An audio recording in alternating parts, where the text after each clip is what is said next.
우리 다 함께 기도하심으로 12월 17일 화요일 매일 예배 시작하겠습니다. 기도합니다. 우리를 하나님과 화목케 하시는 주님, 죄로 인해 죽을 수밖에 없는 그러한 우리를 예수 그리스도의 십자가의 보혈로 하나님의 자녀 삼아주시고 오늘도 우리가 매일 예배를 통하여서 하나님 말씀 앞에 나가게 하시니 감사합니다. 이 시간 성령 하나님의 임재를 갈망합니다. 온 마음과 정성을 다해 영과 진리로 예배할 수 있기 원하오니 하나님 기뻐 받으신 예배되게 하시고 오늘도 말씀을 통한 충만한 은혜가 우리 안에 가득하게 허락하여 주시옵소서. 죽기까지 우리를 사랑하신 주님, 힘들고 지칠 때 우리의 손을 잡아주시고 정말 우리 곁에서 항상 동행해 주셨건만 아버지, 우리가 삶을 돌아보면 우리가 주님의 말씀에 순종하기보다 우리의 소견대로 살아갈 때가 더 많았음을 고백하지 않을 수 없습니다.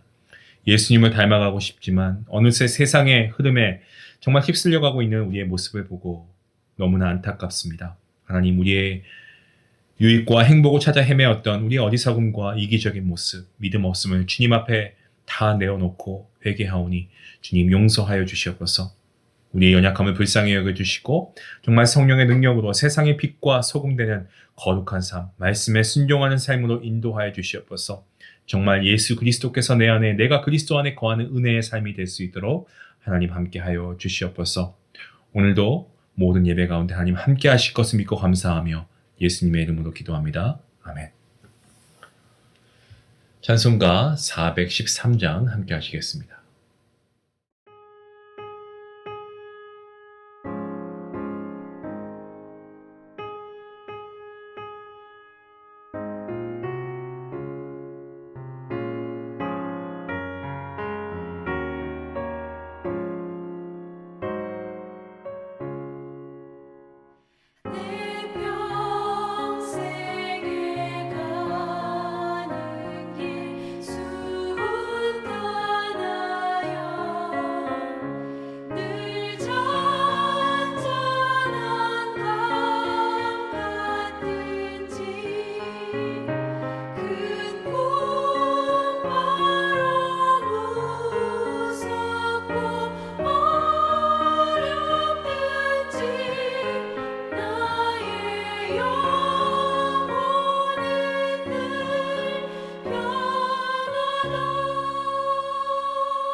오늘 말씀은 요한계시록 17장 7절부터 18절까지 말씀입니다.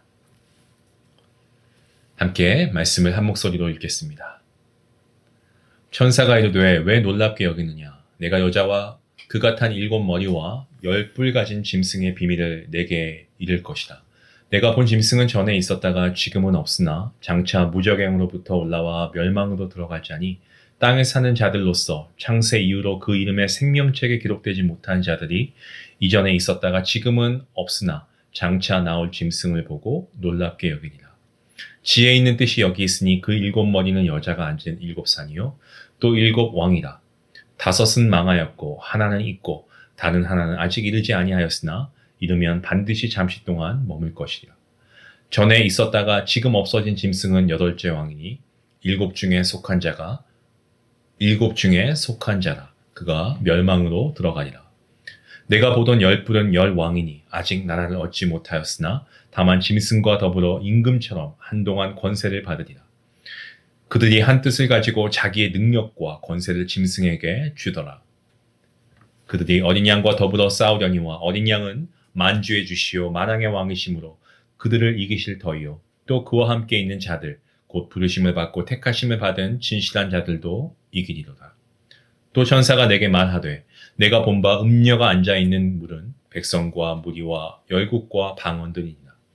내가 본 바 이 10뿔과 짐승은 음녀를 미워하여 망하게 하고 벌거벗게 하고 그의 살을 먹고 불로 아주 살으니라. 이는 하나님이 자기 뜻대로 할 마음을 그들에게 주사 한 뜻을 이루게 하시고 그들의 나라를 그 짐승에게 주게 하시되 하나님의 말씀이 응하기까지 하심이라. 또 내가 본 그 여자는 땅의 왕들을 다스리는 큰 성이라 하더라. 아멘. 어제 같은 장 우리가 하지만 앞에 있는 1절부터 6절까지의 말씀을 봤습니다. 거기서는 우리가 짐승을 탄 음녀의 모습 그리고 이름에 대해서 우리가 살펴보았고요. 오늘 본문은 음녀가 타고 있는 짐승의 비밀 그리고 짐승이 행할 일들에 대해서 알려주고 있는 말씀의 내용입니다. 7절 말씀을 보시면 천사가 사도 요한에게 왜 놀랍게 여기냐라고 질문합니다. 사도 요한이 놀란 이유가 있죠. 바로 그것은 짐승의 어떤 기이한 모습 때문이 아니라 큰 음녀, 다시 말씀드리면 여자가 성도들의 피와 예수님의 증인의 피를 마시고 술에 취하듯이 취했기 때문에 그렇습니다. 사실 이러한 모습을 누구든지 보게 된다면 놀라지 않을 수가 없지요. 그런데 천사는 요한에게 왜 놀랍게 여기냐고 말합니다. 바꿔 얘기하면 놀랄 이유가 없다라는 뜻이지 않겠습니까? 그 이유 중 하나는 그 여자가 성도들과 예수님의 증인들의 피를 마신다고 해도 예수님께서 죽음에서 부활하신 것처럼 성도들과 예수님의 증인들은 다시 살아나서 주님과 영원히 살 수 있기 때문에 그렇습니다. 여자의 행동, 그것만도 놀라운데 또 더 놀라운 장면이 있습니다. 짐승의 모습이죠. 성도들과 예수님의 증인들이 흘리는 피의 장면만큼은 아니라고 해도 짐승의 정말 기이한 해괴망측한 모습 사도 요한은 놀라게 했을 수 있습니다. 왜냐하면 그 짐승은 현실 세계에 존재하지 않는 짐승일 뿐만 아니고 어떤 정상적인 동물의 형태도 갖고 있지 않기 때문에 그렇습니다. 그래서 이런 것들 중에 사람들이 그린 상상화가 있어요. 그래서 어떤 것은 7머리 중 하나에 뿔이 3개가 있는 그림이 있고 어떤 것은 7머리 중에 3머리가 뿔이 각각 1개씩 더 있는 그림도 있습니다. 하지만 이런 것은 다 상상화일 뿐이죠. 본문 8절 말씀을 보시면 천사가 짐승의 비밀을 알려주고 있습니다. 그것은 짐승의 과거, 현재, 미래, 그리고 짐승을 본 사람들의 반응까지가 있습니다. 그래서 때가 되면 짐승이 이 세상에 출현할 것인데 그때 처음으로 세상에 나타나는 것이 아니고 이미 과거에 있었던 존재로서 다시 나타날 것이다 라고 이야기합니다. 그러니까 짐승은 과거에 존재했었는데 한동안 무적행에 갇혀 있었다는 거죠. 무적행, 기억하시죠? 우리가 앞서 요한계시록 9장과 11장에서 언급되었는데 악한 존재가 갇혀 있는 곳, 이 사단이 1000년 동안 결박되는 장소입니다. 짐승이 출현하게 되면은 짐승을 보고 놀랄 자들이 있는데 그들이 누구냐면 바로 멸망으로 들어갈 자.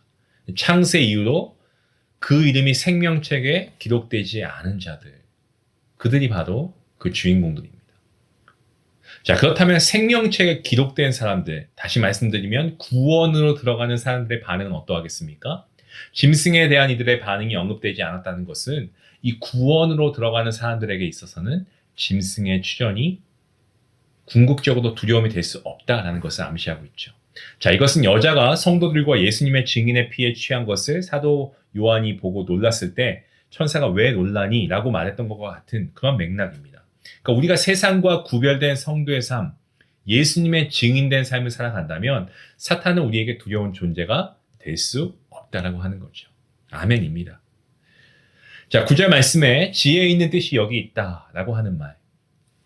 이게 요한계시록이다 보니 여러분에게 뜻을 제가 불가피하게 설명을 드리지 않을 수가 없습니다. 이 지혜의 지혜에 있는 뜻이 여기 있다라고 하는 것은요, 지혜의 마음이 있는 사람이 깨달을 수 있다라고 하는 거예요. 그러니까 지혜가 어디서 옵니까, 여러분?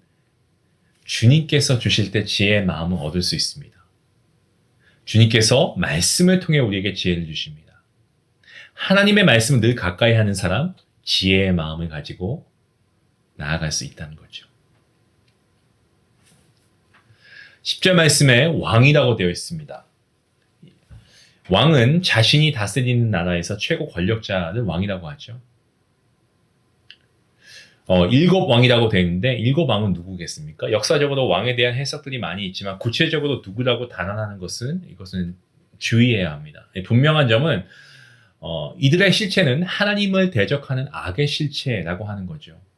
7 중 5은 망했고 하나는 있지만 다른 하나는 이르지 않았는데 이르면 잠시 머물 것이다라고 합니다. 그러니까 7째 왕은 곧 올 것이고 온다고 해도 잠시 머무른다고 하는 것은 결국 악의 실체는 오래가지 못하고 끝난다, 멸망당한다라고 하는 의미입니다. 때문에 성도는 죄악이 만연한 세상에서 요동하지 말고 주님의 때를 기다리고 주님을 따르는 삶을 살아야 한다라는 말씀입니다.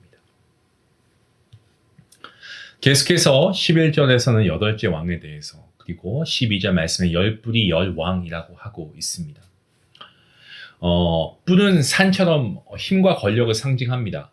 그 10왕은 아직 나라를 얻지 못한 상태지만 때가 되면 이 권세를 얻을 것이고 그 권세는 짐승과 더불어 이루어진다라고 합니다. 그러니까 무슨 말이냐면 10뿔이 짐승의 머리에 붙어 있는 것처럼 10왕의 권세는 어떤 독자적으로 혼자 작용하는 것이 아니고 짐승에게 붙어 있을 때에만 작용한다는 겁니다. 여기서 주목할 것은 그 권세는 한동안만 지속된다는 거죠. 역시나 한정적입니다. 무슨 말입니까? 성도들이 악의 권세에 어려움을 당할 수 있지만 그 악의 권세는 영원하지 않다. 제한적이다. 한동안뿐이다. 라는 거죠. 때문에 성도는 환난 가운데 인내하라는 겁니다. 주의 말씀을 따르라고 하는 겁니다. 그리고 본문 15절 말씀을 보시면 음녀에 대해서도 다시 나오고 있습니다. 음녀가 앉아있는 물. 이것이 무엇을 상징하는가? 이 천사가 설명해 주고 있는데요. 음녀가 앉아있는 물은 이미 1절에서 언급한 바가 있습니다. 물이라고 하는 것은 백성과 무리와 그리고 열국과 방언들을 상징합니다. 다시 말씀드리면 물이라고 하는 것은 세상과 세상에 속한 사람들을 상징합니다. 천사가 7머리와 10뿔이 달린 짐승의 비밀을 설명하다가 다시 짐승을 타고 있는 음녀로 화제를 전환하고 있습니다. 극적인 반전이 이루어지고 있는데 짐승이 음녀를 미워하게 된다라는 것입니다. 16절 말씀에 이 10뿔이 나오는데 10뿔 짐승, 음녀와 더불어서 악의 실체를 말하고 있습니다. 짐승이 음녀를 태워준 이유도 같은 공동체이기 때문이에요. 그런데 어느 순간에 짐승이 음녀를 배반하고요. 단순한 배반이 아니고 철저하게 유린하고 살을 먹고 불을 사르기까지 하면서 아주 멸해버립니다. 이것은 악이 지닌 어떤 자기 파괴적인 본능? 그것을 말하고 있는 겁니다. 우리가 살아가는 세상을 봐도 어떻습니까? 악한 세력들 정말 어떤 때 규합해서 오래가는 것 같지만 결국 어느 순간에 다 분열되죠. 어느 쪽이든 더 큰 욕심 때문에 다른 한쪽을 배반하지 않습니까? 악과 악이 결합할 수 있지만 결코 길게 가지 않습니다. 왜냐하면 악은요, 이기적이고 탐욕의 실체이기 때문에 그렇습니다. 17절 말씀을 보시면 음녀의 심판 이유에 대해서 나옵니다. 그것은 바로 하나님의 뜻입니다. 짐승이 음녀를 미워하고 음녀를 망하게 하고 그리고 벌거벗게 하고 그 살을 먹고 불로 아주 사르지만 그렇게 하도록 허락하신 분이 하나님이십니다. 성경에 있는 이스라엘 백성들의 역사를 보면 하나님께서는 악을 심판하실 때 악한 나라를 들어 사용하시는 경우가 있습니다. 그렇게 심판하십니다. 그러니까 세상에 존재하는 악의 세력들은 서로가 서로에게 심판의 도구가 되기도 합니다. 짐승이 음녀를 배신하고 배반하고 권세를 부릴 수 있는 허용된 시간, 그 또한 하나님께서 정해놓으셨습니다. 짐승의 권세는 그 유효기간은요, 하나님의 말씀이 응하기까지 딱 거기까지입니다. 세상의 모든 권세, 하나님의 손 아래에 있는 것입니다.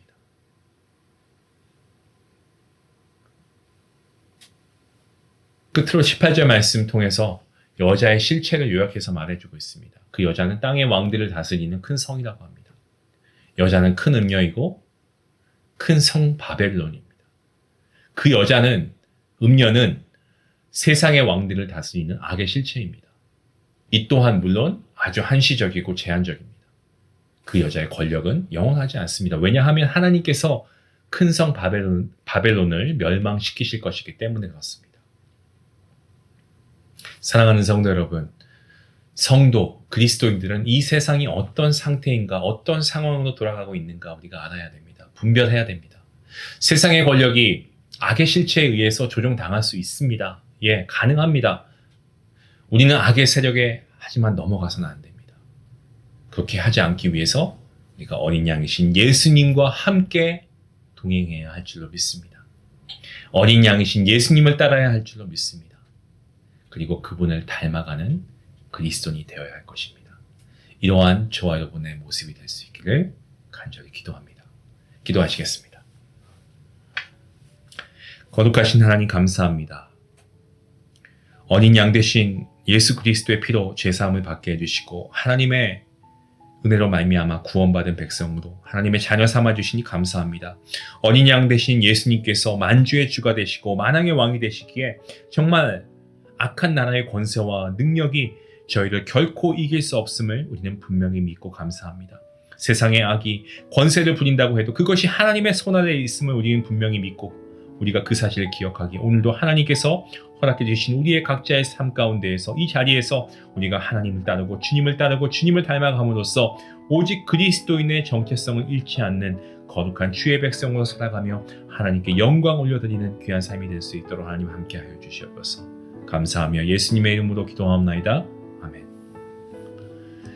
이 말씀을 생각하시면서 우리가 정말 이 세상 가운데 악한 세력이 있지만 결코 그것은 어느 순간에 다 끝나게 되어 있습니다.